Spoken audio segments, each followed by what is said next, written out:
In any event that I'm in a situation, I've been placed in a situation, and that you don't always end up doing in your life what you plan to do. Sometimes you're called to do things. At this point, I'm trying to find I think through my experiences, basically what I am able to talk on, and I think I've gotten some first-hand knowledge on, is our place, what's happening to us in this legal system, and what the media is essentially doing to us. And I'm trying to find a way to mobilize and take advantage of this unusual situation that if I'm anything, I am an attraction at this point. There's something about this perceived infamy. I just got invited to go and speak to Oxford, of all places, in England. So I'm going there next week to speak in Oxford, and I'm trying to get my thesis together, or at least get it organized, so I'll be able to best communicate the things that I think I need to communicate, and I think that quite possibly all of this obviously means something, this thing that I've gone through. I focus on the media. I see what the media has have done to me. Obviously, I see what it's done to everyone. I've paid a lot of attention to Marlon Brando a few weeks ago, and the things that that happened with Marlon Brando, and I don't understand why nobody tried to intellectualize exactly what he was saying there. They were able, the Jewish community was able to focus on shutting him up. In 3 days, they had the man literally on his knees apologizing.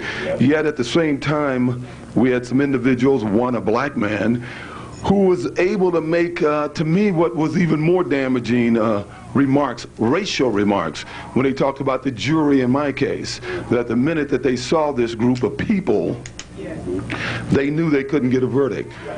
I think about my sister who's sitting right here. I think about my mother, and I think about that jury, because I saw a bunch of my sisters and mothers on that jury, and I was thinking, how could these people get away with saying that? I thought that was a slap in the face to every black person in America, that they were saying because they're black that they can't make an informed decision, that they would let, if the evidence showed, a murderer go free.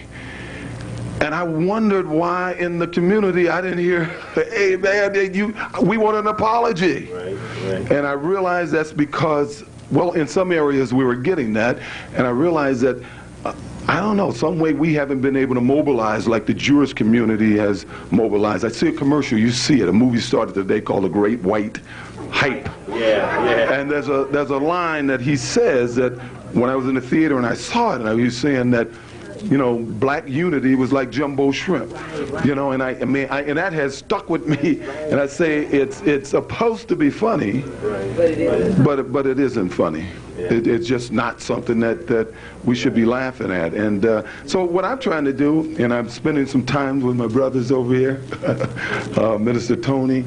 Where is Mohammed? Did Mohammed come back? Abedin, who has really been helping me. Mabel over here, pardon me? Yes.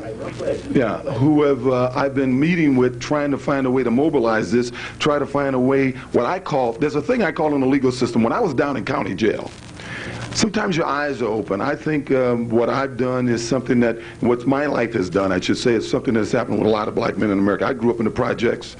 You know, no one has to tell me you act black. Hey, I grew up in the projects. I know about being black. I am black. Most of the causes, once I started getting over at the end of the 60s, when after the riots here and everywhere, when Mr. Johnson, the president, said he had a directive to corporate America, we have to do something, we have to hire more blacks. Hey, OJ was the man. They hired me to be the first major spokesman for corporate America. And what I did was, over the years, I've been involved in the community financially. But what we tend to do is you were talking about it with these groups, the Brûlé, you tend to find yourself protecting your place in society. So what I thought is I can send money to the links. I can send money to my neighborhood.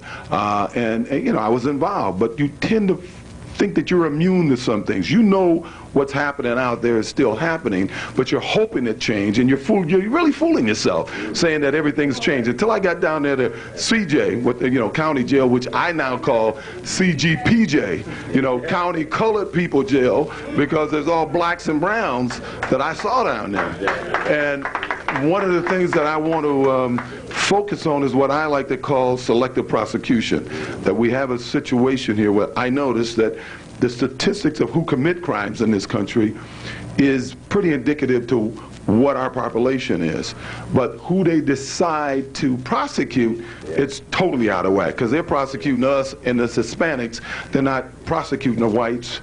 And those are the areas that I'm trying to focus on. The media, how the media has treated us, how, I mean, this unity thing, I just don't know how to go about it doing it. I didn't know. For the last 3 or 4 months, I've been formulating a lot of thoughts, getting a lot of information. One of the reasons I'm here to listen to Brother Copeland is try to get some ideas that I could take over to Oxford with me, but I didn't know a way to my forum, or my venue, or my microphone here in this country. What am I going to do? Who am I going to mobilize? I can talk now, people listen, but they will let me go on these white shows. They'll let me go on I'm trying to think of, but besides, well, not BET, I'm talking about these Larry King is the name. They'll let me go on Larry King. They'll let me go on the Rollo if I talk about Bruno Magli's shoes and gloves. Right. They don't want to hear they don't want to hear the fact that, hey, you had 11. Well, I can get very technical here, but they don't want it. They don't want me when I question why in America we have a system of justice. When the Menendez's case came down the first time, you had 6 people on both of those jury, 12 people that voted for acquittal for those boys. 12 people, even though they went outside to reload, to come in, to finish their mother off. Didn't one person in the news say that that was a racist decision, that was racially motivated? But they're able to say that about my jury, and they're able to get away with it because we haven't been able to, evidently, we haven't been able to mobilize and put pressure on them. I believe that we have a Constitution in this United States that I'm noticing applies to everybody. I sat there and watched this boy, Ted Kennedy, stand in moral judgment of Clarence Thomas. And I was saying, how can that happen? But this is America. He was convicted of nothing. I sat there and watched this guy, John Wayne Bobbitt, who a court decided his wife was justified in cutting his penis off. This man can go out, he can speak anywhere he wants to speak, he can make tapes, and they will not even let me talk. I can't even buy advertising for my video. You know, so I'm I'm in the community. I'm trying to hang around people that I think can better educate me to the things.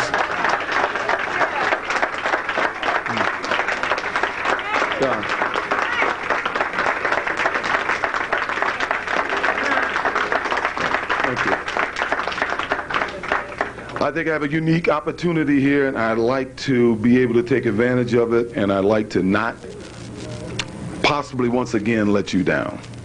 Thank you. Oh, thank you.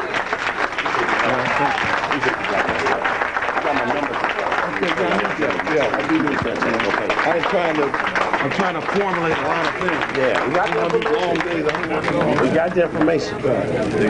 Again, I appreciate all of you. Let me greet my brother Tony Muhammad. This is my first chance to get to meet the brother. My pleasure, Baba. Sure, you're right. Yes, sir. Yes, sir.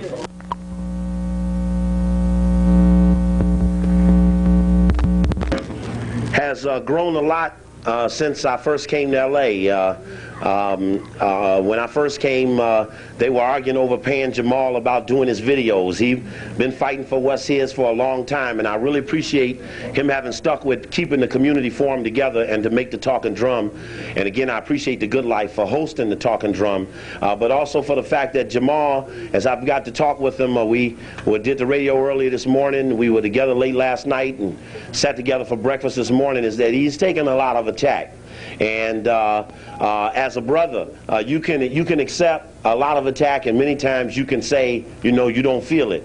But I shouldn't have to hear some of the things that I hear about what the brother has to go through to try to do the little things he does to protect African people, and some of the things that are going around should not be. So we'll be talking more about that. Lately, some things have broken down and must be rebuilt. And we're going to be, you know, brothers, straight. Sometimes we got to go straight to these things. So there's some straight things things we must talk about. I'll see you again here Monday and Wednesday. There'll be something bigger towards next weekend. I haven't figured out where and what, but I want to do something big maybe next Saturday. But of course, you'll hear it all off of the radio on Monday. You'll know where we go from there. 4:30 a.m. Monday. We're not finished yet. Brother Jamal wants to give away something. Right. We're going to close out at this point. I want to give Brother O.J. a copy of the program Ethnic Tokens. Now, that will offer you an explanation as to why the media has attacked you and other black men the way they have and where this attack really stems from. I wish I could have gave a copy.